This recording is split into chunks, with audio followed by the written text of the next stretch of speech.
오늘 요한복음 6장 마지막 부분을 다루게 됐습니다.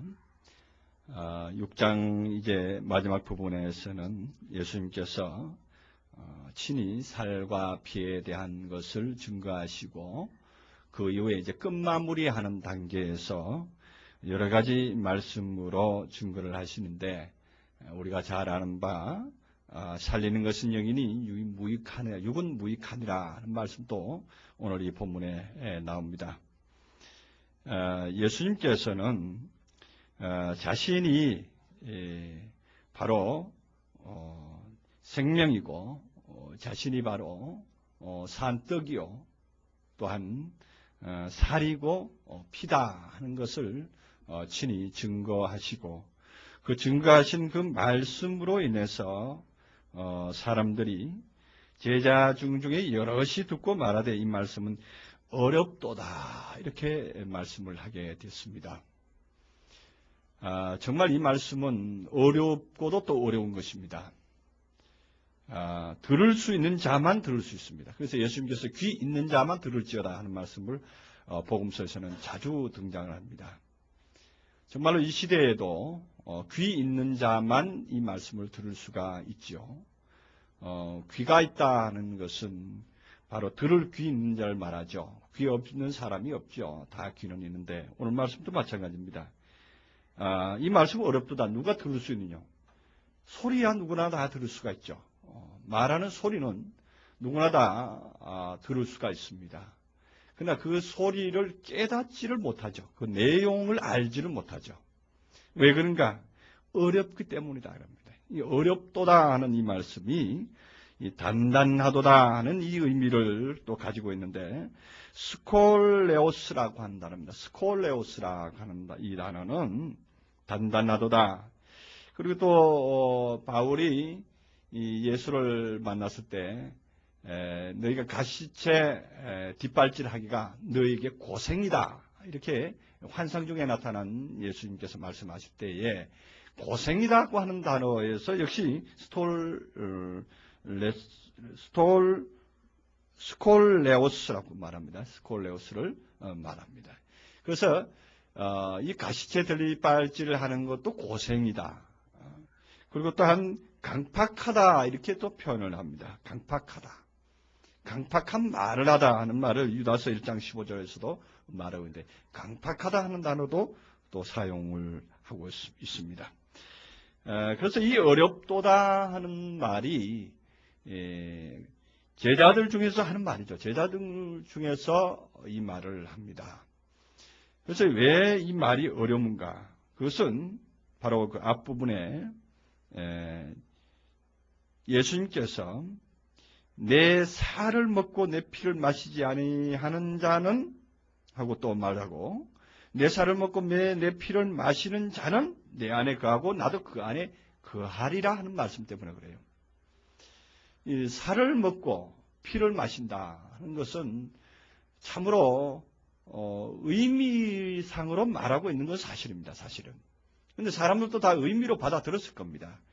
근데 오늘날 또 이 말씀을 의미로 받아들일 때 어떠한 의미와 대입시키겠느냐 하는 것에 여러 부류로 나누어서 생각할 수가 있죠. 오늘날 모든 사람들은 내 살을 먹는다. 그래, 예수님의 말씀이니까 그 말씀 부지런히 받아 먹어야지. 말씀을 부지런히 읽어야지. 아니면 목사님께서 말씀하실 때 그 말씀을 잘 받아 들어야지 하는 이런 쪽으로 생각을 합니다. 그러나 예수님께서 그러한 것으로 말씀을 했다면 그 받아들이는 사람이 어렵도다 말을 안 했을 거예요. 적어도 이 제자들 중에서 말을 하거든요. 제자들이라고 하는 것은 따라다니는 사람들이에요. 추종하는 사람들이에요. 아무나 무리 중에서 말하는 게 아니에요. 제자들 중에서 듣고 말합니다. 여기 우리는 주셔야 됩니다. 적어도 그리고 제자들이라고 하면 우리는 모든 것을 다 버리고 주를 쫓았나이다 이렇게 하는 사람들이에요. 오늘 완전히 다 주를 위해서 투신하고 있는 사람들이 이 차원에 와서는 어렵도다 하고 말할 수밖에 없는 거예요. 왜냐? 그것은 내 살을 먹고 내 피를 마신다 하는 것은 온전한 연합을 전제로 한 거거든요. 온전한 연합. 그래서 예수님께서 앞부분에 저희들이 지난번에도 설명을 했지만 조금 더 살펴보면은 나를 인해서 산다. 살아계신 아버지께서 나를 보내시며 내가 아버지를 인해서 사는 것 같이 나를 먹는 그 사람은 나로 인하여 산다. 57절에 그렇게 말하죠. 산다 하는 거예요.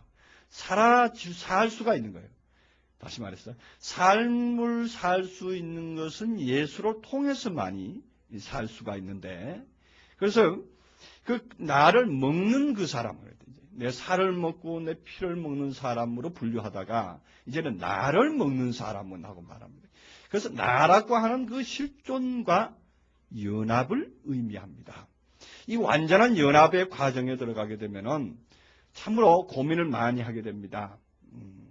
우리가 마치 신랑 신부가 선 보고서 마치 저 사람을 참으로 나의 아내로 맞을 수 있을까? 저 사람을 나의 남편으로 맞을 수 있을까? 하는 것 가지고 상당히 깊은 고민 속에 들어갑니다. 누구든지 다 결혼을 해보신 분들은 다 알 겁니다만은 그것이 평생의 어떤 동지로서, 평생의 하나의 동역자로서의 맞이하는 그 과정에서는 한 번 실수는 정말로 용납할 수 없는 그러한 오류를 범할 수도 있기 때문에 단단히 빌어서 겨냥할 수밖에 없습니다.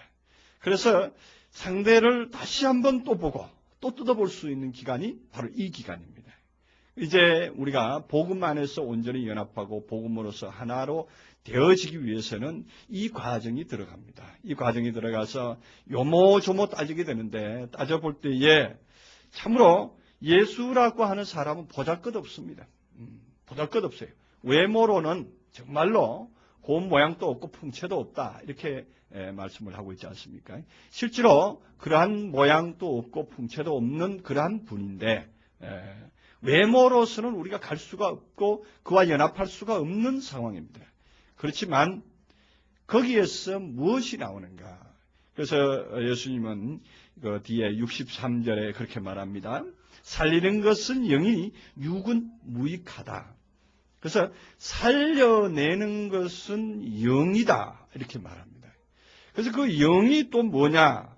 영은 바로 내가 하는 말이, 이른 말이 곧 영이다, 이렇게 말하잖아요. 내가 이른 말, 그러면 그 말이 뭡니까? 예수께서 뭐 이건 이렇게 해라, 저건 저렇게 해라 했던 여러 가지의 하나의 명언, 하나의 충고, 하나의 격언 또는 설교 말씀, 이 모든 것이 말인가? 지금 오늘 6장에서는 그걸 보고 말하는 게 아닙니다. 내가 이런 말이라고 하는 건 살과 피에 대한 것이 곧 말이다 하는 거죠. 그 흘의 말을 말합니다. 그 흘의 말을 지적해서 표현하는 거거든요. 그래서 예수님께서 하신 말씀, 많은 말씀이 있지만 그 말씀들은 사실은 살려내는 도구의 부분적인 요소를 가지고 있습니다. 그러나 6장에 들어와서 아주 전국을 찌르는 정확한 어떤 삶의 어떤 변화, 삶의 어떤 상태를 나올 수 있는 어떤 길을 열어주는데, 그것이 뭐냐면은 내가 하는 말, 다시 말하면 예수님께서 내 살을 먹지 아니하고 내 피를 마시지 아니하면 그 속에 생명이 없다, 이렇게까지 표현하는 말입니다. 그래서 그 말이 우리가 제가 지금 이 자리에서 말씀을 드린다고 해서 여러분들이 이 말씀을 이해할 수 있는 게 아닙니다. 이 말은 이해가 안 되는 말인데 예수님께서는 말로 표현했다 이거죠. 그러나 예수님께서 말로 표현한 것은 나중에서는 내 살을 먹지 아니하고 내 피를 마시지 아니하면 하고 살을 먹고 마시다 하는 쪽으로 해서 실체를 표현하고 있습니다. 이 실체의 어떠한 존재를 먹는 것으로 실존을 표현하고 있다는 것입니다. 그런데 이 실존이라는 것이 참 우리가 표현하기가 어려운 것입니다. 이 실존은 뭐냐? 여기서 우리가 말로 표현되고 또한 글로 표현되고 모든 어휘를 동원해서 말할지라도 여러분들에게 실존의 생명의 어떤 실존의 모습으로 나아가서 만들어지지 않으면, 그래서 요한일서에 가서 주목하고 만져봤다, 생명의 말씀에 대해서, 태초부터 있는 생명의 말씀에 대해서 우리가 주목하고 만져봤다 하는 그런 표현으로 나오지 않으면 이 말이 이해가 안 됩니다.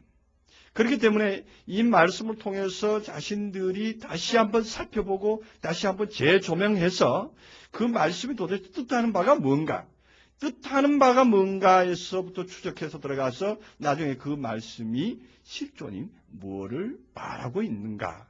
그것은 바로 내 속에서 체득되는 것이다. 이렇게 말할 수 있습니다. 체득되는 것이다. 예수님께서 내 살이다 이렇게 표현한 것은 많은 말씀들이 뭘로 이제 지난번에 제가 말씀드렸죠. 먹는다 하는 표현이 내 살을 먹고 내 피를 마시는 자는 내 안에 거한다 이렇게 표현을 하는 그 56절의 말씀을 말하죠. 이 56절에서 내 살을 먹다는 트로고로 먹다 이런 말씀을 했죠. 트로고로 먹는다는 것은 경험으로 먹는 거예요. 경험으로. 그래서 하나의 말씀들 여러 가지의 성경 속에 나와 있는 모든 우리들을 향한 메시지들 있죠. 그 말씀들이 나에게 부딪혀 와서 경험으로 되어져서 실증을 경험할 때에 그것이 나에게 직접적인 영향을 주면서 축적이 된다. 경험이 축적된다. 이런 얘기입니다. 이 경험이 축적되어서 그것이 작은 경험들이 쌓였을 때에 우리에게는 대단한 힘으로 어떤 무형의 어떤 자산으로 나오게 되는 것입니다. 그래서 그것이 쌓여서 나오지 아니하면은 그건 만져볼 수가 없는 것입니다. 그래서 제가 지난 시간에도 말씀드릴 때에 이 트럭으로 먹는 것은 흔적을 가지고 먹는 것이고 실제로 경험을 가지고 먹는 것이고 만져보고 주목하듯이. 그래서 우리가 어떻게 말씀을 만져보고 주목하느냐. 그것은 지난번에 제가 자세하게 설명했습니다마는 말씀을 읽을 때에, 말씀을 들을 때에, 말씀을 또한 상고해서 또한 묵상을 할 때에 깨달아지는 말씀을 그런가 해서 다시 한번 찾아보고, 다시 한번 찾아본 말씀을 다시 한번 그 내용에서 무엇을 의미하는가를 알아본 다음에 정확한 뜻을 가지고 그것이 나에게 대입시켜라. 이런 얘기입니다. 그럼 먼저는 이 말씀하신 그 상황을 그대로 적응시키고 두 번째는 나에게 적응시켜서 내 안에서 어떠한 경험으로 어떠한 상태인가를 체크해서 그것이 나에게 사실로 받아들여질 때가 있어요. 그것이 믿는다 이런 얘기입니다. 오늘 뒤에 본문에 나옵니다만 믿지 아니하는 자가 있다 이런 표현이 나오잖아요. 믿지 아니하는 자는 왜 믿지 못하는가 하면요. 이 경험이 안 되니까 믿지 못하는 거예요. 오늘날 많은 교회들이 있고 많은 설교 말씀들이 유명한 설교 강의 말씀들이 많습니다. 그런 말씀들이 정말로 살아있고 예수님께서 하신 말씀처럼 살아있는 말씀이 됐다면 변화가 일어나야 되고 그 안에서 실존을 만져봐야 되고 실존으로서 모습으로 직접적으로 나와서 모든 사람들이 그리스도 안에서의 풍요와 그리스도 안의 평안을 누려야 됩니다. 그런데 사실은 오늘날 기독교를 여러분들이 다 둘러보면은 사실이 그렇지 못합니다. 어떤 외적으로 행위와 외적으로 이해와 외적으로 말은 아주 청산수치같이 잘합니다.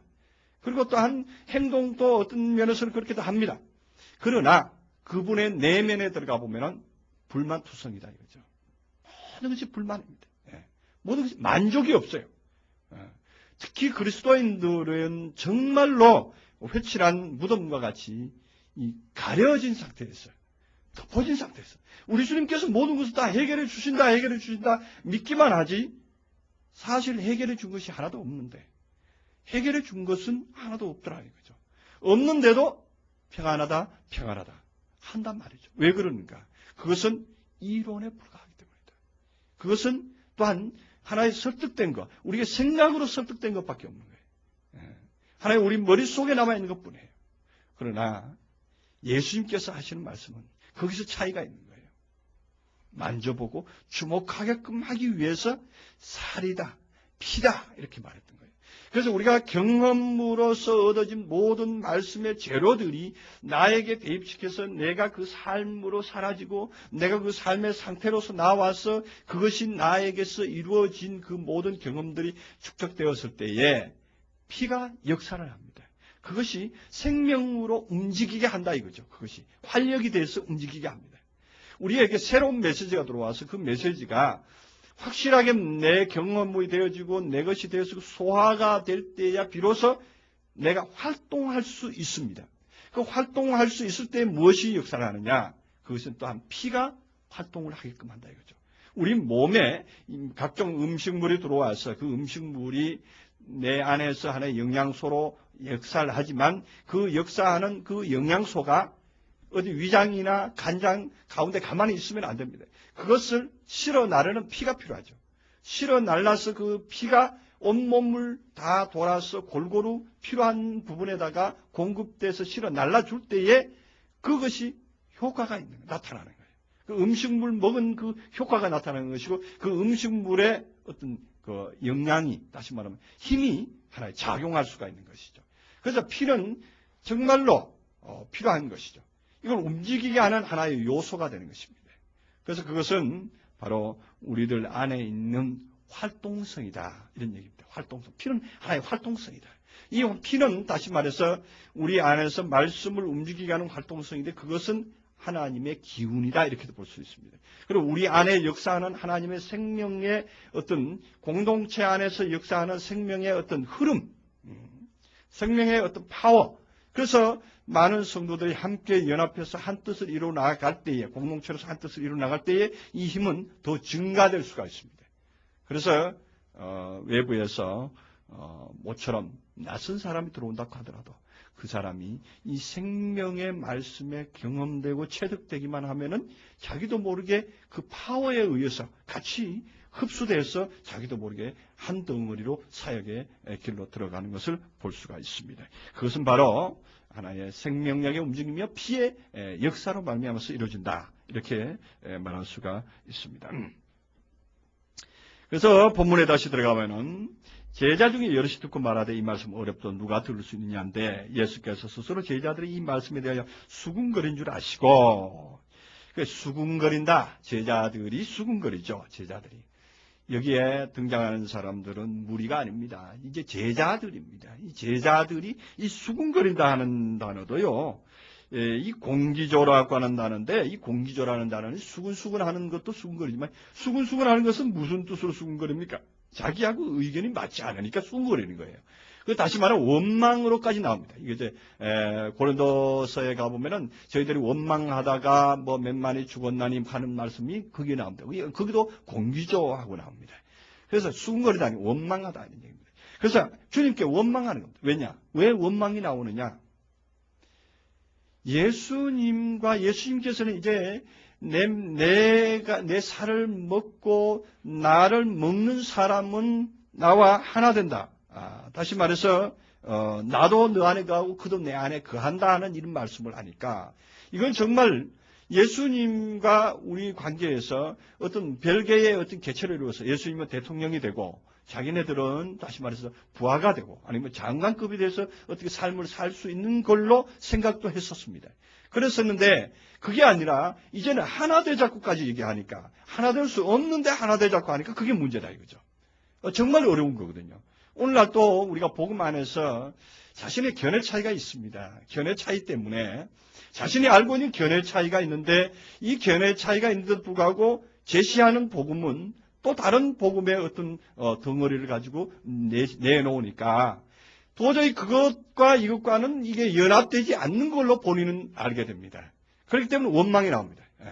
오히려 자꾸 이제 리더자나 아니면은 우리 안에 있는 생명의 말씀은요 점점 더 좋은 것, 더 높은 것, 더 풍성한 것, 더 온전한 것으로 우리에게 계속적으로 공급해 주기를 원합니다. 그러나 우리 안에 있는 것은 뭐냐면은 가지고 있는 것 때문에 그것과 연합하려고 그러질 않습니다. 그게 옳은 줄 알면서도 연합하려고 그러질 않는 것이 우리의 심리거든요. 인간의 심리입니다. 옳은 줄 알면서도. 왜 옳은 줄 알면서 들어가지 않느냐. 이게 버리기가 아깝거든요. 왠지 버리기가 아까워요. 왠지. 그래서 이거하고 적당하게 믹서해서 이렇게 건너갈 수 있을 텐데 왜 그렇게 나오고 그렇게 제시할까? 왜 그렇게 제시하고 왜 그렇게 나에게 리드할까? 아니 리드자는 오히려 원망하게 됩니다. 주는 사람에게 얼마나 고마운 일인가. 예수님께서 나와 너희와 연합하자. 그래 되면은 나도 너 안에 가고 너도 나 안에 가니까. 그 결과적으로 뭐 하자는 얘기입니까? 그리스도가 되라는 얘기고 동격이 되자는 얘기거든요. 이 엄청난 비전을 말한 거고 엄청난 차원을 얘기하는데 얼마나 고마운 일입니까? 되기만 한다면, 그게 안 돼서 문제지 되기만 한다면 그보다 더 좋은 일이 없습니다. 사실은. 근데 그보다 더 좋은 일이 없는데도 불구하고 원망이 나오는 것은 왜 나오느냐? 결과적으로 자기네들 것과 비교를 하니까 도저히 납득이 가지 않고 용납할 수가 없거든요. 도저히 하나가 될 수 있는 어떤 전혀 근거가 안 나오거든요. 왜냐? 그래서 이제 예수님께서는 그에 대해서 더 정확하게 꼬집어주고 말씀을 하십니다. 내가 이 말이 너희에게 걸림이 되느냐 이렇게 말합니다. 이 말이 너희들에게 걸림이 되느냐. 다시 말해서 바로 그 앞부분에 있는 말이죠. 살아계신 57절부터 58절에 있는 말씀을 말하죠. 살아계신 아버지께서 나를 보내시면 내가 아버지로 인하여 사는 것 같이 나를 먹는 그 사람도 나로 인하여 산다. 예수를 먹는 그 사람은 예수로 인해서 산다 이런 얘기죠. 나를 먹는 그 사람은 그로 인해서 산다. 오늘날에도 이게 우리 안에서도 그런 현상이 납니다. 대입해서 인간 대 인간으로 이제 사역자와 이제 복음 듣는 자와의 관계도 볼 수가 있고, 또한 우리 안에서 역사하는 생명의 메시지와 나와의 관계도 그렇습니다. 그런데 생명의 메시지가 나타나고 내 안에서 풍성한 삶의 말씀이 나타나는데도 불구하고 먹으러들지 않은 것이 우리들의 속성입니다. 그와 연합하려고 그러지 않아요. 분명히 우리 안에서 말씀이 점점 깊은 곳으로 깨달아갑니다. 이제 이 뒤에 나옵니다마는 아버지께서 주시기 때문입니다. 한량없이 주시기 때문에 은혜를. 우리 하나님을 믿는 사람들은요, 우리에게 주시는 하나님의 메시지가 없다면, 아버지의 인도하심이 없다면 여러분들은 이 자리에 아무도 나오실 수 없다는 사실을 명심해야 됩니다. 여러분들이 제가 잘나서 여기에 오셨겠습니까? 아니면 우리 교회가 멋있어서 이리 왔겠습니까? 다만 아버지 하나님의 이끄심으로 왔다는 사실은 우리는 절대 이거 하나만큼은 우리가 항상 잊지 말아야 되는 것입니다. 그런 상황으로 이제 나왔습니다. 그래 나왔고, 그 다음에 이것은 하늘로 내려온 떡이니 조상들이 먹고 죽은 것 같지 않다 이렇게 말합니다. 조상들이 먹고도 죽은 그것과 같이 아니하여 이 떡을 먹는 사람 영원히 산다 이렇게 말합니다. 아이고, 이거 정말 엄청난 차원이거든요. 이걸로 인해서 걸림이 되는 거예요. 이게 이 메시지가 너무나도 중요한 메시지인데도 그들에게는 도대체 어떻게 먹으란 말이냐, 어떻게 살아란 말이냐, 어떻게 흡수하란 말이냐, 이런 것으로 수군거릴 수밖에 없죠. 오늘날 또 이 말씀에 대해서 해석하는 여러 부류의 그 메시지들을 제가 검토를 해보고 또한 주석들을 제가 한번 들여다봤는데 전혀 허공을 칩니다. 그냥 최고로 표현해 놓은 것이 뭡니까? 말씀을 듣고 말씀과 연합하고 말씀을 깨닫고 이 정도까지 표현을 합니다. 그러나 여기서 예수님께서는 예수님이 친히 살을 내놓고 먹으라고 하는 것은 정말로 그 먹는 그 방법이 확실하게 트로고로 먹는다고 해서 그것은 바로 경험을 통해서 체득되는 그 먹음이거든요.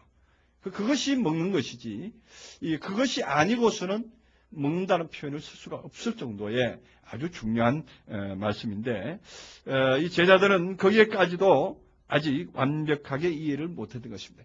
걸림이 되느냐, 이 걸림이 되느냐 하는 얘기는 실족함이 되느냐 이렇게 말했던 거예요. 실족함이 되느냐. 너희들이 이 말을 하니까 너희들이 실족함이 되느냐. 정말로 제자들이 이 정도의 경지에 들어가면요, 정말로 죽었다 살았다 할 수 있을 정도로 실족하고 또 넘어지고 참 과정을 많이 경험할 수가 있습니다.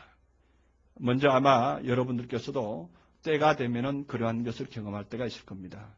예를 들어서 이제 우리 안에서도 자신이 어느 정도 커지고 제자의 반열에 들어가면은 이제 따른다 하는 것, 적어도 세상 것을 버리고 오로지 주만 따라 사오니 하는 이런 정도의 차원으로 이제 딱 나오게 되면은 그 앞에서 리드하는 사람과의 관계에 대해서 온전한 연합을 요구를 하는 성령의 인도함과 또한 나름대로의 자기의 어떤 나타남에 대한 어떤 보임이 있어요.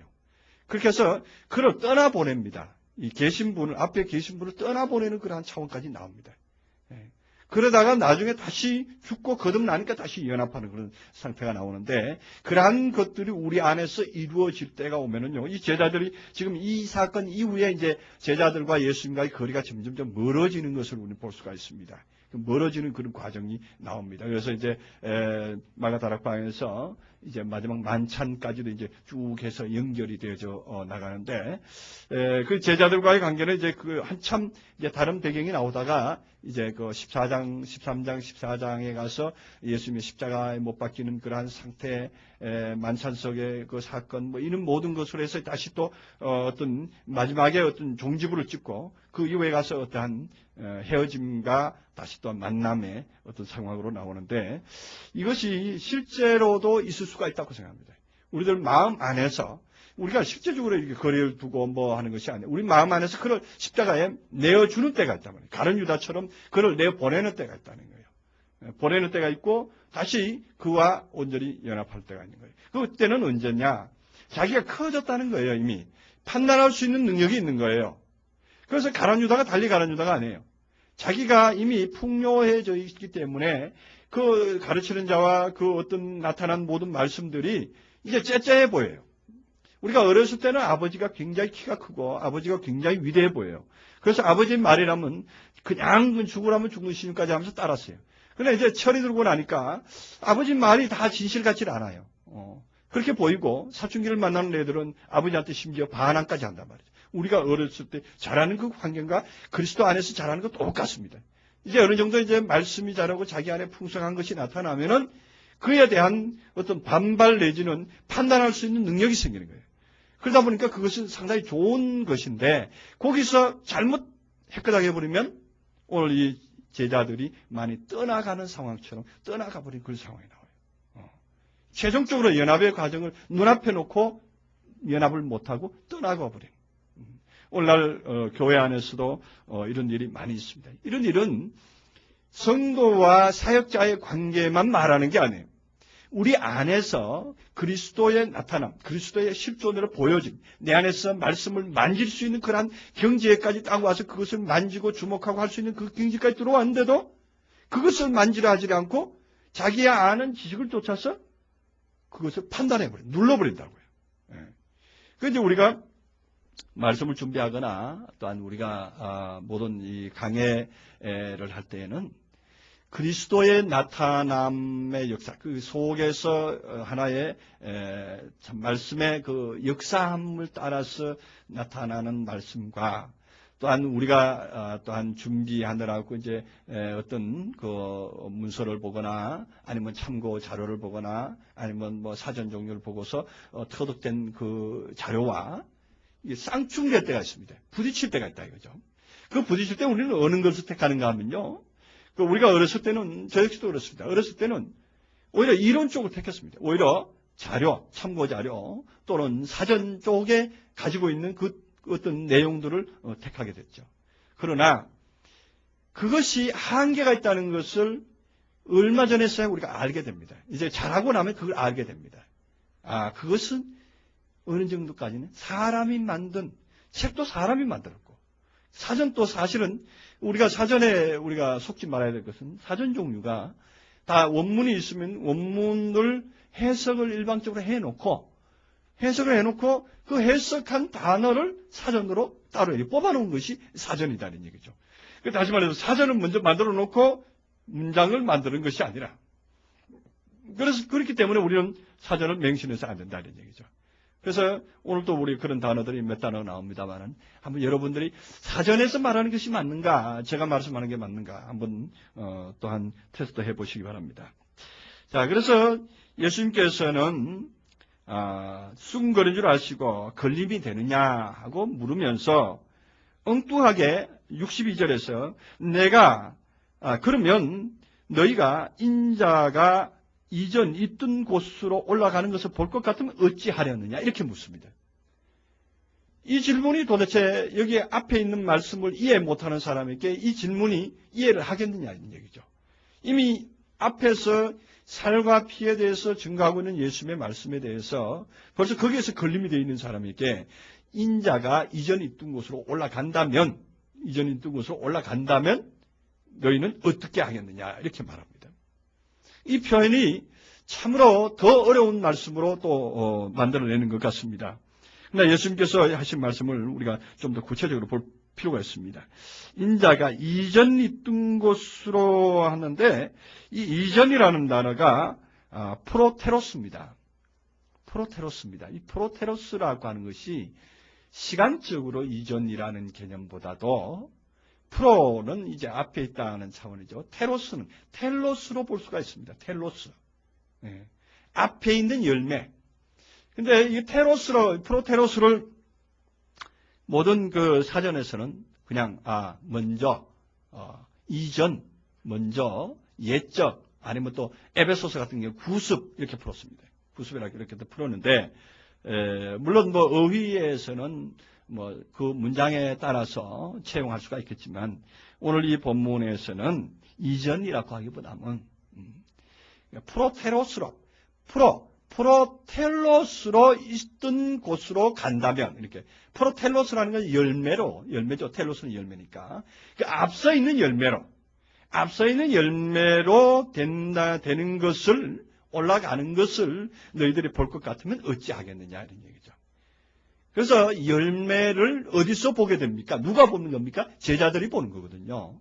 그래서 말씀을 들어서 이 말씀 다시 말해서 이 쌀과 피가 되는 말씀의 체험이 우리 속에서 쌓이게 되면은 인자가 올라가는데 바로 내 속에 있는 실존이 나타나서 열매로 보여진다 이거예요.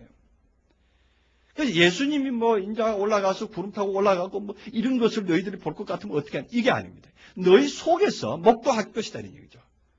호라워할 것이다 이런 얘기입니다. 이건 계시적으로 목도되는 겁니다. 블레포로 이제 직시하는 그런 게 아닙니다. 호라오로 다시 말해서 자기들 안에서 환상적인 상태로서 어떤 영적인 계시 차원에서 영적인 어떤 상태로서 나타나지는 어떤 상태가 프로테로스거든요.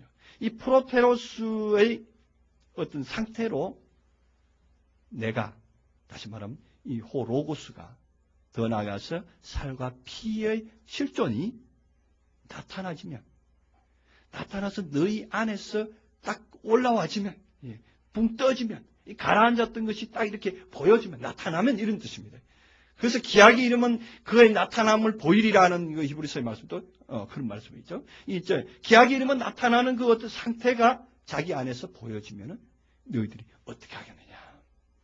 지금은 여러분들도 아직은 그의 나타남을 보기에는 굉장히 증거 자료들이 미비합니다. 그래서 예수님께서는 모든 말씀을 통해서 그의 나타남에 대해서 증거를 하시고 계시고 또한 서신서에 들어가서는 그의 나타남에 대한 모양이 이러하다를 가르쳐주고 있는 것이거든요. 그런데 우리는 종합적으로 그 모든 말씀의 경험들이 내 안에서 이루어져서 그것이 하나의 쌓여져서 나타나는 결과가 어느 때가 되면 딱 드러납니다. 확실한 어떤 모습으로 딱 드러납니다. 더 이상의 어떤 변화를 요구하지 않습니다. 그 상태가 되면. 그 열매라고 하는 건 그러잖아요. 우리가 벽시를 늘 생각을 하는데 저는 농사를 지어봤기 때문에 그걸 아는데 그 벽시가 이것만큼 딱 익었을 때 딱 이렇게 벼를 베야 됩니다. 너무 많이 익어버린 상태에서 벼를 베면요. 벼를 벼다가 이 땅바닥이 다 떨어져 버리고 맙니다. 얼어져 버리고 맙니다. 그래서 어느 정도 딱 익었을 때 어느 정도 집과 그 집단이죠. 나락의 그 잎사귀와 줄기와 벼 알갱이와에 달려있는 어느 정도 끈기가 있을 때 잘라야 됩니다. 그 잘라서 그것을 이제 타작해서 말리는 것도 수분을 어느 정도만 말려야 돼요.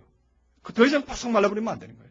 그리고 그 상태는 더 이상 자라지는 않습니다. 수분이 프로테즈를 봐서 이제 매상되는 그런 그 벼 같은 경우에는 뭐 수분이 뭐 한 14%, 뭐 10몇 프로 뭐 이렇게 데이터가 나옵니다.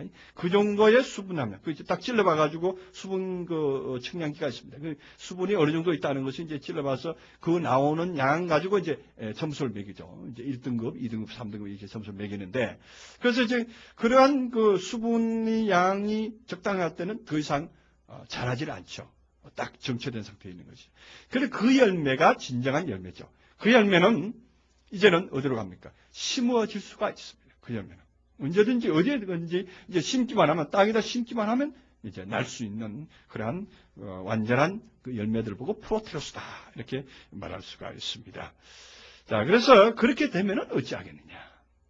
그렇습니다. 우리 안에서 그러한 나타남이 되면은 그때서 우리는 바로 그가 그거구나. 바로 그가 그분이었구나 하는 것을 다시 깨닫게 되죠. 그렇게 하시면서 살리는 것은 영이니 육은 무익하니라. 살리는 것은 영이니 조포예오 그럽니다. 조포예오. 이 조포예오하고 살리다 하는 것인데 이거는 뭐냐면 활성화시키다 이런 뜻입니다. 활성화시키다. 죽어있는 것이 아니라 살아있는데 더 활성화시키는 겁니다. 더 활성화시키는 것은 영이고 육은 하나의 사르크스는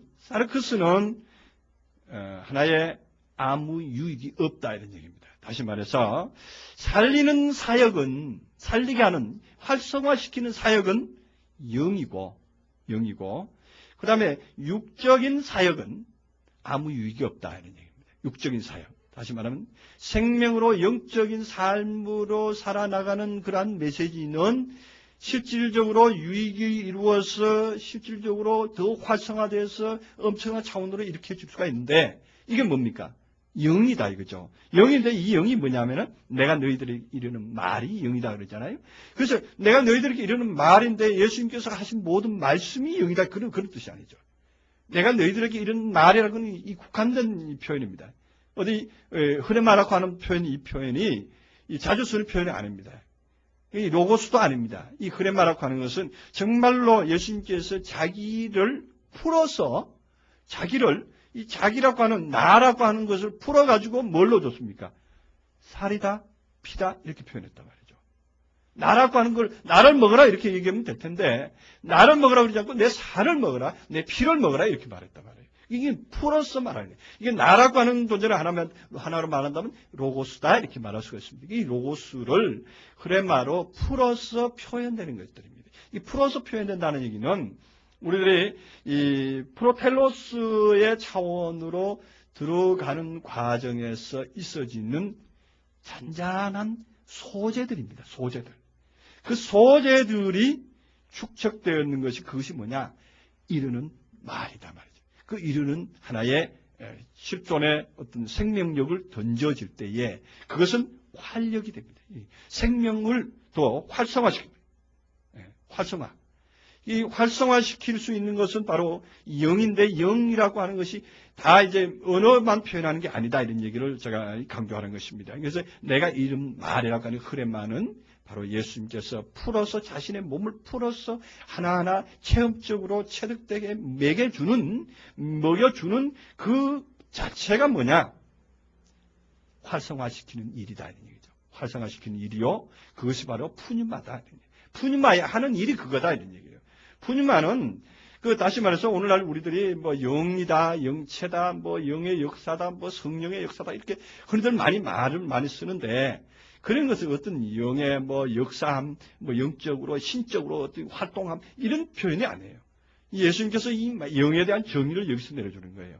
영이라고 하는 것은 활성화시킬 수 있는 도구들이에요. 도구들. 사람을 활성화시켜서 온전한 프로테로스의 차원으로 끌어갈 수 있는 재료들이 영이다 이런 얘기예요. 재료들. 그런데 그 재료들은 흐레마인데 그 흐레마는 바로 경험으로 나오는 말씀들이다. 경험으로 나오는. 아무리 말씀을 많이 해도 우리가 경험으로 되어지지 아니하고 그냥 이론으로 아니면 또는 우리의 어떤 생각 속에서만 남아있고 실제로 우리들이 체득이 안 되면은 그것은 그림의 떡이 된다 이런 얘기죠. 우리가 특히나 기독교 안에서 있는 성도들에게 꼭 하고 싶은 말씀은 그거예요. 말씀은 너무나도 주옥 같은 말씀들이 많아요. 성경에 너무나도 주옥 같은 말씀들이 많아요. 도덕적으로 또한 모든 어떤 그 세상적인 저걸로 비교를 해봐도 너무나도 주옥 같고 너무나도 중요한 메시지들이 많습니다. 그런데 그 메시지에 매혹되고 그 메시지에 귀를 기울인단 말이에요. 물론 귀를 기울여야 됩니다. 그러나 그 메시지가 주목하는 내용에 귀를 기울여야 된단 말이에요. 저것을 봐라 그러면 저것을 보라 하는 그 손가락만 보지 말고 저것을 건너편에 있는 저것을 보라 이거죠. 그거거든요. 그래서 우리는 여기서 저것을 봐라 하고 말하는 그 말하는 사람과 저것을 봐라고 지적하는 그 제스처에 눈이 어두워 버린단 말이에요. 그래서 정작 저것으로 건너가지를 않는 거예요. 그래서 살리는 것은 영인데 그 영의 그 어떠한 상태를 우리는 영의 것만 우리를 추구한다 이런 얘기예요. 영의 것만 추구한다. 그 영의 것만 추구하고 영의 어떤 뭐 부속품 다시 말하면 부속이라고 좀 이상합니다만 하나의 소재들에 그냥 거기에 빠져버리는 거예요. 영적인 역사는 다시 말하면 살려내서 활동하게 하고 활동해서 다시 말하면 아까 말한 프로텔로스의 어떤 상태로 끌어가기 위해서 영이라는 것은 도구로 사용되는 거예요. 여러 가지의 사건과 여러 가지의 말씀의 내용들이 도구로 사용되는데 거기에 나타나는 부분들은 예수 그리스도의 그 가장 중요한 것은 이제 살과 피에 대한 그 내용일 것이고 두 번째는 경험되어지는 영적인 어떤 사건들이 있지 않습니까? 예를 들어서 뭐 방언이 됐든지 아니면 예언이 됐든지 아니면 환상이 됐든지 이 모든 것들은 주변 요소들이에요. 다시 말해서 예수 그리스도의 살과 피로 들어가게 하는 주변 요소들이에요. 이 주변 요소들이 결국은 살과 피를 만지게 해주는 중요한 역할을 합니다. 하나의 촉매제 역할을 하죠. 촉매제 역할을 하는데 우리는 이 촉매제 역할을 하는 여기에 머물러 버리는 사람들이 많아요. 오늘날 교회 안에서 그런 사람들이 많거든요. 그것이 다인 줄 알고 그거에 머물고 그걸만 가지고 얼싸안고 있다 보면은 세월은 지나가고 나이는 들고 늙어서 때는 다 가버리는 거예요. 정작 해야 될 복음의 진수는 그것도 보지도 못하고 거기에 매여서 허우적거리다 보면은 그 어떤 외적인 그 어떤 영의 역사 다시 말하면 아까 예를 들었던 그런 방언이나 예언이나 이 모든 것들은요 굴곡이 너무너무 심합니다. 어떤 날은 하늘까지 올라갔다가 어떤 날은 땅에 떨어지게 하는 것이 그런 역사들입니다. 왜 그런 역사들이 있는가? 그런 역사들은 다시 말해서 우리로 하여금 영적으로 그 올라갔을 때에 올라간 느낌을 맛보고 내려갔을 때 내려간 느낌을 맛봐서 이거 안 되겠구나 하고 달려가게 하는 도구들이란 말이에요. 그럼 우리는 올라갈 때는 좋아하고 내려갈 때는 아이고 안 되겠구나 하고서는 그냥 산으로 들어가고 뭐 어디로 들어가고 뭐 설교 아니면 또 뭐 붕괴하는 대로 쫓아가고 이러다 보니까 시간을 다 낭비해 버리는 거예요. 근데 그게 아니라 하나님은 그런 역사들은 우리로 하여금 진정한 말씀 안으로 진정한 어떤 예수님의 살과 피의 상태로 들어가게 하는 도구라는 것은 절대 잊지 말아야 됩니다. 그래서 내가 이르는 말이 영이요 생명이다. 생명이다. 말이 곧 생명이다. 여기서 이 말은 흐레마인데 흐레마는 그 다음에 살과 피인데 이 살과 피는 바로 자신과 동격으로 이루는 것이기 때문에 생명이다 하는 거예요. 동격으로 이루기 때문에. 그 실체가 되기 때문에 생명이다. 이렇게 말하는 겁니다. 그러나 너희 중에 믿지 아니하는 자들이 있느니라. 믿어지지 않죠. 이 사건이. 예수께서 자기를 믿지 아니하는 자가 누구며 자기를 팔 자가 누구인지 처음부터 아십니다. 처음부터 안다. 언제가 처음이죠? 가룟 유다를 만날 때가 처음일까요? 아니면 그 앞이 처음일까요? 아니면 여기에서 에크 아르케스거든요. 에크 아르케. 그럼 어느 때부터를 말하느냐? 다시 말해서 이 처음부터는 시간적인 처음부터라고 보기보다는 근본부터 안다. 이거 근본. 그들의 근본을 안다 이거예요. 그렇습니다. 가룟 유다라는 사람을 아는 것도 중요하지만 그들의 근본이 무언가를 알아버리는 거예요.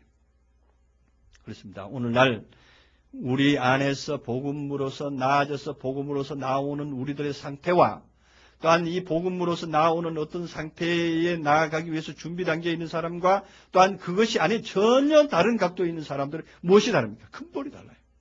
근본이 달라요. 목적이 다릅니다.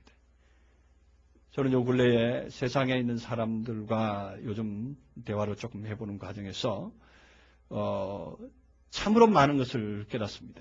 정말 세상에 있는 사람들은 뭘 먹고 살까? 뭐를 향해서 살까? 정말로 뜬구름 잡고 정말로 아무 가치도 없는 그런 것에 매이고 사는데 매이고 살면서도 나름대로 기쁨이 있고 즐거움이 있고 나름대로의 어떤 행복을 맛보고 살면 얼마나 좋을까요? 하나같이 마음 속에는 불만투성이에요. 불만투성. 만족이 없는 거예요. 만족이. 그 만족이라는 것은 나름대로의 선을 그어놓고 이만하면 됐지 하고 서로 자위하고 만족을 합니다만 정말로 만족이라는 것이 어디에서 볼 수가 있느냐.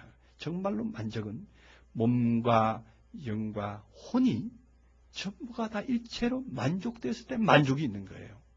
근데 그 만족이 아니고 일부 예를 들어서 내가 돈을 많이 벌었다. 오늘 돈을 횡재했다. 그 일부 돈으로서의 만족. 그러나 사실 우리가 돈을 가져보면요. 몸은 굉장히 고달픕니다. 여러분 그 경험해 왔을 거예요. 내가 돈을 좀 가지고 있었는데 내가 전에 한번 그런 얘기 한 적이 있는데 돈을 좀 가지고 있었는데 그날따라 마침 이 도둑이 들어왔어요. 나 정말 죽는 줄 알았어요. 또 뭐 정과 팔범이니 뭐 이렇게 자기가 협박을 하는데 근데 정말 자칫하면은 거기 칼에 찔려 죽을 것 같더라고요. 그러한 것을 경험을 했는데 물론 그래도 아직 극히 예외적인 경우입니다만은 우리가 돈을 가지고 있으면은 그 돈을 보관하기 위해서 고민을 또 합니다. 이걸 어떻게 보관해야 될까? 뭐 어떤 사람은 은행도 못 믿는데 은행도 부도날 수가 있으니까 그럼 어떻게 할까? 땅을 파고 묻어야지 뭐. 그 땅 파고 묻으면 또 누가 보면 또 어떻게 할까? 뭐 이것도 생각해요. 금고에다 넣어야지. 금고도 요즘 잘 편다던데. 뭐 이렇게 생각하니까 놔둘 데가 없는 거예요. 그래서 어떤 사람은 뭐 베개에다가 뭐 비고 잤다나 뭐 이렇게 생각하는데 그것도 더 불안할 거예요 아마. 하여튼 그 돈으로뿐만 아니라 돈도 그렇습니다. 돈 하나 일례로 들어서 그렇습니다. 돈도 그렇습니다. 그리고 우리가 아는 뭐 어떤 그 애정 그것도 역시 만족을 주느냐. 그것도 사실은 그게 있으면 있을수록 많으면 많을수록 상대적으로 그에 대한 보호하고 싶고 그걸 가지고 싶고 그걸 보관하고 싶고 오래 보존하고 싶은 그런 욕구가 또 생기거든요. 그걸로 인해 가지고 더 큰 고민을 또 낳게 됩니다. 그런 어떤 상대가 어떤 대상이 어떤 일을 어떻게 저질러서 어떻게 되지는 않을까 싶은 그런 불안감 때문에 그게 보존하고 싶은 욕구가 계속적으로 발동을 하게 되면 그것도 역시 온전한 행복이 아니더라는 거죠. 그런데 우리 인간의 모든 어떤 삶의 상태들을 쭉 들여다보면은 정말로 날마다 불안한 가운데 살 수밖에 없어요. 그러나 그리스도의 삶으로 방향이 전환된 사람은 그렇지 않습니다. 목적이 오히려 그쪽으로만 방향이 있으면 거기에는 날마다 행복입니다. 날마다 만족입니다. 왜냐? 모든 것에서 목적이 하나로 통일되기 때문입니다. 결국은 나로 그 상태로 이르게 하는 하나님의 손을 보기 때문에 그래요. 나로 이라든지 저라든지 결국은 나로 온전한 프로테로스를 만드실 하나님의 손을 보기 때문에 아버지 감사합니다가 나오는 거예요. 아버지 감사합니다. 이렇게 넘어져 있어도 아버지 감사합니다. 저렇게 있어도 아버지 감사합니다. 그 감사가 나오는 거예요. 우리 교회 곧 이제 세상 떠나실 우리 장로님이 계시는데 그 장로님은 모든 범사에도 그냥 감사합니다. 감사합니다 그런다고. 자꾸 우리 배워야 되겠더라고요. 정말 그래요. 그 감사가 나올 수 있는 것은, 물론 그분은 이제 하나의 의식적으로 이렇게 해서 감사를 하는 것이 있지만, 물론 뭐 그 감사도 보통 그 마음으로서 나오지 않죠. 불평한 일이 있고, 불편한 일이 있고, 상대가 나를 괴롭히는데도 감사하다는 표현을까지 하는 때 보면은 참 대단히 뭔가 깨달으신 분이다. 이렇게 생각이 들 때도 있어요. 정말 그래요. 우리가 우리의 삶이 한쪽으로 포인트를 정하고 그쪽으로 온 마음과 뜻이 모여 있을 때는요, 정말로 주변의 모든 것들이 다 그를 위해서 소용되는 것을 볼 수가 있어요. 정말로 나에게 나를 방해하고 내 몸을 괴롭게 하는, 심지어 나의 육체를 괴롭게 하는 질병까지도 나를 그리로 달려가게 하는, 그리로 끌어가는 하나님의 손이 내게 역사하고 있구나 하는 것을 깨달을 때는 몸이 고달프더라도 기쁨이 온다니까요. 기쁨이 와요. 그러니까 마음의 평안이 올 수밖에 없죠. 그러나 우리가 제가 자꾸 이 말씀을 드립니다마는 교회 안에서 분명한 노선의 결정이 안 되면, 노선 결정에 대한 메시지가 없기 때문에 방황하거든요. 그냥 그 나라에 가야 된다는 목적은 있는데 그 나라에 어떻게 가야 된다는 방법이 안 나오니까, 어떻게 가야 된다는 방법이 안 나오니까 허겁지겁 이러면 안 될까, 저러면 안 될까, 혹시 이러면 그가 그에게 불만을 주진 않을까, 혹시 이렇게 되면 그에게 밉상을 부리진 않을까. 그라는 분이 하나님 아닙니까? 하나님께 어떤 방해가 되지 않을까, 하나님의 눈에 어긋나지 않을까, 하나님께서 나의 징벌하지 않을까, 이런 불안감만 잔뜩 안고 있는 거예요. 그러나 그가 나를 이렇게 떡주물듯이 주물렀어. 정말로 토기장이가, 이 로마서에 있는 말씀처럼 토기장이가 진흙 한 덩이로 주물러서 한 독을 만들듯이 하나님께서 나를 지금 현재는 진흙으로 있지만 결국에는 따뜻한 영광로로 들어가서 나로 또한 다시금 구워져서 어떤 모양을 만들어진 상태에서 구워져서 그렇게 모양으로 나오겠구나 하는 비전을 가지고 있는 거예요. 그 비전을 가지고 있기 때문에 내가 어느 정도 와 있다는 것을 아는 거예요. 믿음의 노선으로 가고 있는 사람들은요, 지금 현재 내가 초벌구이를 하고 있다, 아니면 내가 지금 모형을 만들고 있다, 그걸 알잖아요. 지금 이제 때가 이 거울인 이 성경을 보기 때문에 내가 지금 유액을 바르고 있는 상황이다, 지금 유약을 바르고 있는 상황이다, 아니면 지금 내가 초벌구이를 하고 있고, 또는 내가 재벌구이를 하고 있고, 또는 지금 내가 그림을 그리고 있고, 내 얼굴에 그림을 그리고 있고 모양을 갖추고 있는 이러한 것이다 하는 것으로 알기 때문에 하나님의 손이 지금 이제 여기까지 나를 어루만지고 있다는 것을 알 때에, 그때 정말로 만족이라는 것이 있을 수가 있다, 이렇게 말할 수가 있습니다. 그래서 처음부터 안다는 이 말씀 때문에 제가 이 근본부터 안다, 이 근본이 달리 되어 있는 사람들과 근본이 바로 되어 있는 사람들과의 차이점을 제가 간략하게 말씀드렸습니다. 65절에 보겠습니다. 또 가라사대 이름으로 전에 너희에게 말하기를 내 아버지께서 오게 하여 주지 아니하면 누구든지 내게 올 수 없다 하였노라. 이 말씀은 전에도 말씀했던 것입니다. 수동태로 오게 하여 주다는 것입니다. 수동태로. 이 수동태로 오게 하여 주는 것 참 중요합니다. 그래서 우리는 은혜를 강권적으로 받는 것입니다. 그래서 우리가 잘 아는 고린도후서 5장 14절에서는 하나님의 사랑이 우리를 강권나시는도다. 강권나시는 그 사랑이 있습니다. 그 하나님의 사랑은 우리 안에 계신 하나님의 역사, 생명의 역사, 그것이 우리를 계속적으로 끌어가고 있는 것을 우리는 알아야 됩니다. 그걸 먼저 주시해야 될 것이고 발견되어져야 됩니다. 우리가 내 스스로 이렇게 막 쫓아온 것 같고 발자취를 옮겨서 온 것 같지만 가만히 들여다보면요, 결국은 그가 나를 끌어가고 있구나 하는 것을 압니다. 수동태로 끌어가고 있구나 하는 것을 알아요. 내가 능동태로 내가 자발적으로 가는 게 아니라 그가 끌어가고 있구나 하는 것을 압니다.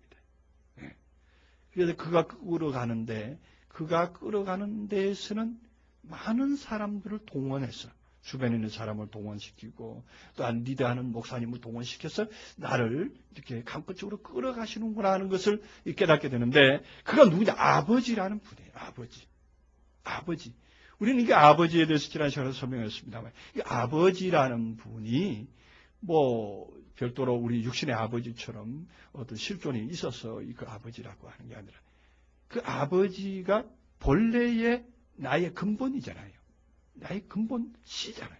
그 씨가 내 속에서 계속적으로 끌어가는 거예요. 그래서 대상적인 어떤 상태로의 아버지보다는 내 속에서 끌어가는 그 역사에 순응되어지고 그 역사와 연합이 될 때에 일어나는 현상. 아버지께서 내게 오게 하여 주지 않으면 누구든지 내게 올 수 없다. 다시 말해, 자신이 될 수가 없다. 그리스도가 될 수가 없다. 그리스도의 상태가 될 수 없다. 그래서 우리는 먼저 우리 안에서의 나의 어떤 상태와 그 아버지의 상태를 어느 때에는 분리를 할 줄 알아야 됩니다. 분리를 할 줄 알아서 나는 아래에 있고 그는 위에 있음을 볼 줄 알아야 됩니다. 그러니까 쳐다볼 때가 필요합니다.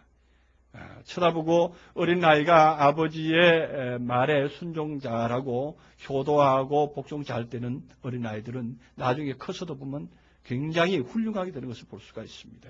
그 아버지를 무시하고 아버지를 경히 여기는 아이들은 결국엔 개막날처럼 나중에 커서도 자기 아들을 또 제대로 치료 못하는 그런 결과를 가져오는 것도 우리는 볼 수가 있습니다. 그 세상에도 그렇습니다. 우리 안에서 또한 우리 자녀들의 상태를 보듯이 내 안에서도 그리스도께서 나를 끌어가시는 그 모습을 내가 온전하게 설득되면 결국엔 나아가서 우리가 요한일서 3장에 나타나듯이 사랑하는 자들아 지금은 너희가 자녀다. 그의 나타나심이 되면 그와 같을 줄 아는 것은 그의 계신 그대로 볼 것을 인함이라. 그의 계신 그대로, 액면 그대로, 다시 말하면 그의 계신 그 모습 그대로를 뭘로 보느냐? 1대1로 대하여 볼 수 있는 거예요. 1대1로. 그래서 우리가 요한복음 그 1장 부분에 다룰 때에도 하나님을 본 사람은 없으되 아버지 품속에 있는 독생하신 하나님이 나타내셨느냐 표현하셨느냐 이렇게 표현했잖아요.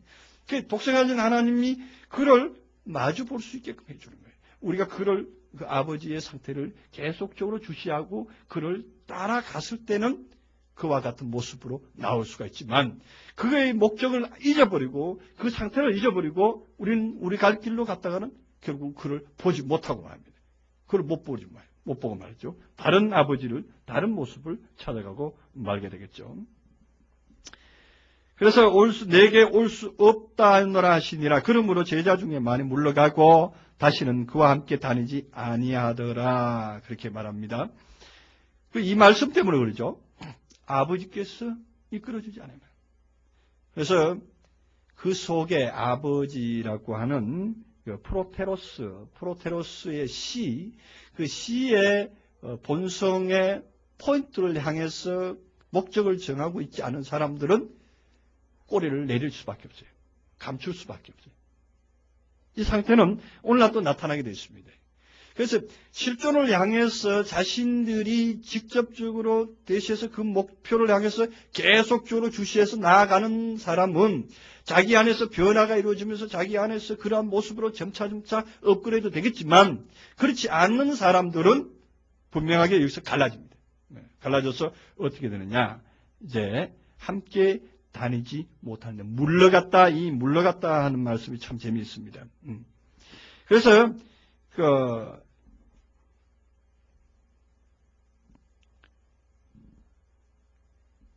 아포톤 마테테스 그럽니다. 아포톤 마테테스. 에크톤 마테테스입니다. 그러니까 마테테스 차원에서 에크돼 버린 거죠. 분리돼 버린 거죠.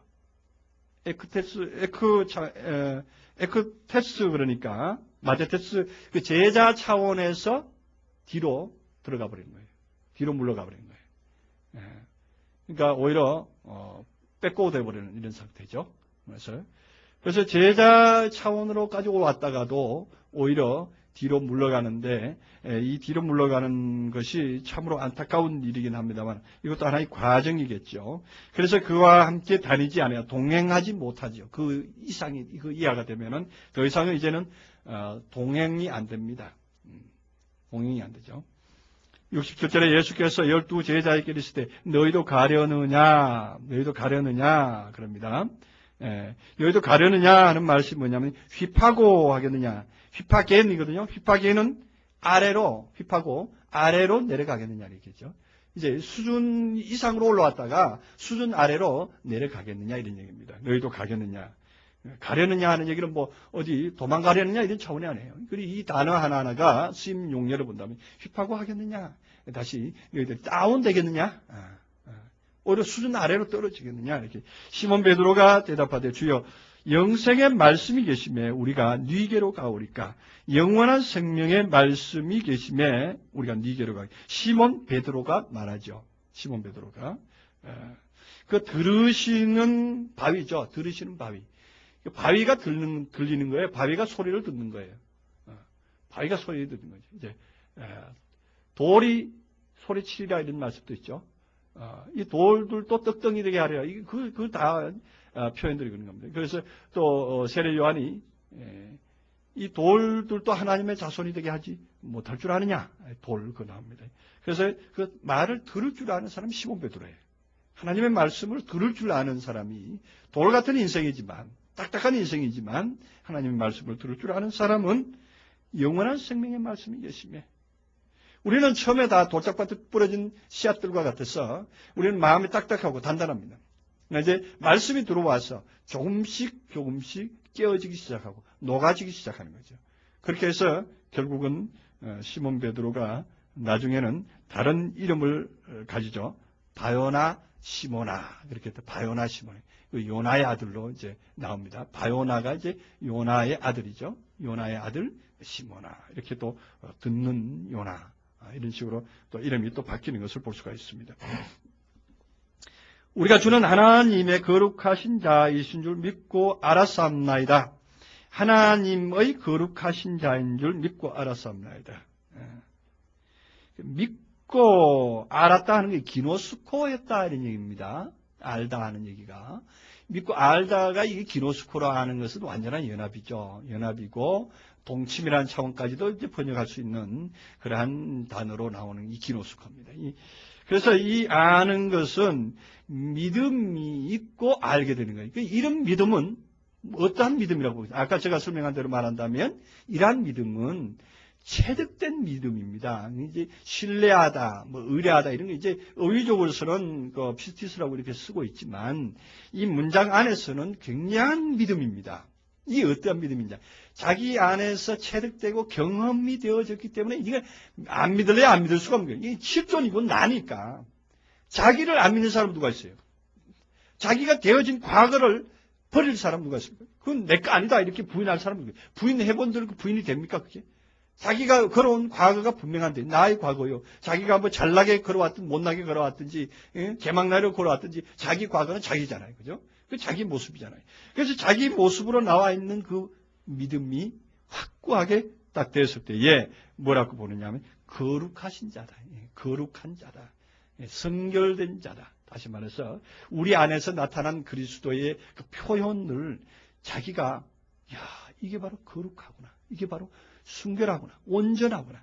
내가 거룩하니 너희도 온전하라. 거룩하라. 하는 말씀은 이 거룩이라는 것이 이제 우리가 성령하고 나올 때도 그 거룩한 영이거든요. 거룩한 영이 성령인데 하기오스 푸뉴마 이 하기오스가 나오는데 이 하기오스의 거룩함은 이게 하나님의 거룩이라고 볼 수가 있는데 이 단어가 오늘날 정말 참 교단이 거룩하고 하나님의 성전이 거룩하고 이런 쪽으로 이제 어떤 외적인 차원 이런 것으로 이제 많이 쓰는데 상태적 거룩이라고 봐야 되죠. 상태적 거룩이다 보면은 정말로 순전하고 정말로 이제 그 안에서 나타난 상태의 아주 순결한 순수한 그 어떤 모습, 그러한 모습의 나타남을 표현할 수 있습니다.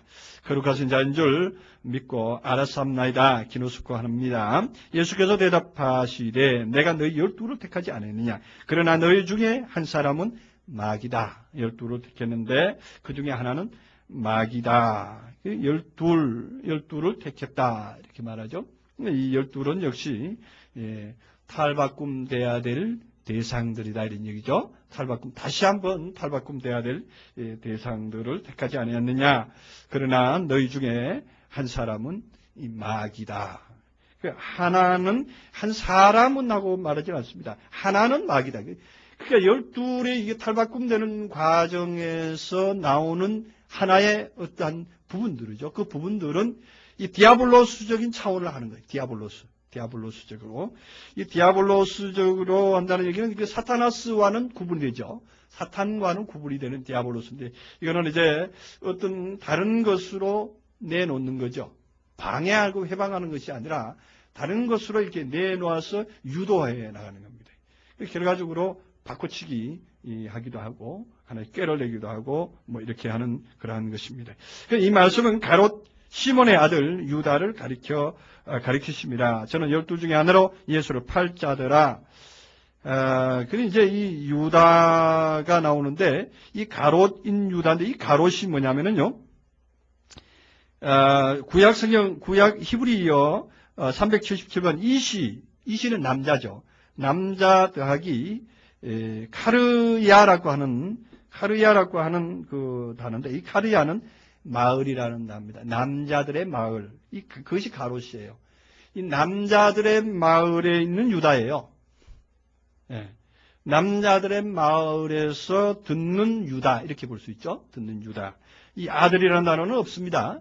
유다. 예. 그 유다인데, 그래서 이 남자들의 마음에서 찬양을 하고 있는 그러한 상태예요. 그래서 이 남자, 이 가롯이는 남자라는 상태를 말하는데, 이 남자로서 찬양하다, 남자로서 뭔가를 높이고 찬양하는 이런 상태입니다. 그 결과적으로 남자와 남자가 만나면 남자를 배반할 수밖에 없는 거예요. 남자가 여자로서 남자를 만나야 되는데, 그래서 성경은 여자가 남자 되는 일은 많죠. 여자가 남자가 되는 것이죠. 그래서 남자가 여자 되는 경우는 없어요. 그래서 남자가 남자를 만나면 둘이 싸움밖에 안 일어나요. 남자가 남자를 만나요. 그래서 여기서 이 가롯 유다는 뭔가 자기가 가지고 있는, 최종적으로 가지고 있는 어떠한 상태다, 이렇게 볼 수가 있습니다. 자기가 가지고 있어서 최종적으로 그와 맞대결할 수 있는, 이게 게임이 돼야 돼요. 우리가 무작정 복종이라는 것은 있을 수 없습니다. 무작정 복종이라는 것은 그거는 맹종이 되어버리기 때문에 그거는 상태로 나오지 못합니다. 우리 하나님께서는 우리에게 남자를 하나 세워놨어요. 우리 속의 남자. 또한 우리 안에 있는 그리스도의 남자를 또 세워놓습니다. 그래서 이 남자와 남자 둘들이 경쟁을 해서 비교를 해서 최종적으로 하나가 죽게 되어 있는 겁니다. 그래야만이 온전한 남자가 나오게 되어 있는 겁니다. 그래서 우리 안에서 그래서 이 샤마임이라고 하늘의 전쟁이 있다 그러죠. 그래서 계시록의 12장에 가서는 하늘의 전쟁이 있으니 미가엘과 그 천사들이 더불어 싸우는 그런 전쟁이 있잖아요. 그 천사가 뭐예요? 남자예요. 천사가. 그 남자고, 그게 또 뭐예요? 용이잖아요. 용도 남자예요. 그 남자하고 누가 싸웁니까? 그리스도하고 싸웠어요. 이 하늘 어딥니까? 우리 머릿속에서 싸우는 거예요. 머릿속에서 싸워서, 머리가 터지도록 싸워서 하나가 쫓겨 내려가는 이런 상황이 나와야 됩니다. 그 두 남자가 세워져야만이 최종적으로. 그래서 어디 쓰죠? 그 베드로서인가 멸망의 아들 불법의 사자가 나타나기까지 결코 끝이 오지 아니하리라, 이렇게 말하죠. 그 불법의 사자, 멸망의 아들이 우리 안에서 보여져야 돼요. 그래서 그걸 사실 그 나름대로 길러야 돼요. 그 나름대로. 그래서 이게 가룟 유다가 돈을 모으잖아요. 나름대로 이 말씀들을 많이 모아요. 나름대로. 그것도 그대로 모으고 진리는 진리대로 또 모아요. 우리 속에는 두 보따리가 있는 거예요. 계속 그렇게 모아서 이렇게 키워나가서 맨 나중에 가서 그 하나가 이제 버려지고 하나는 이제 세워지고 이렇게 하는 상황이 나오는데, 그 찰나는 아주 정말 여러분들과 제가 기대가 됩니다.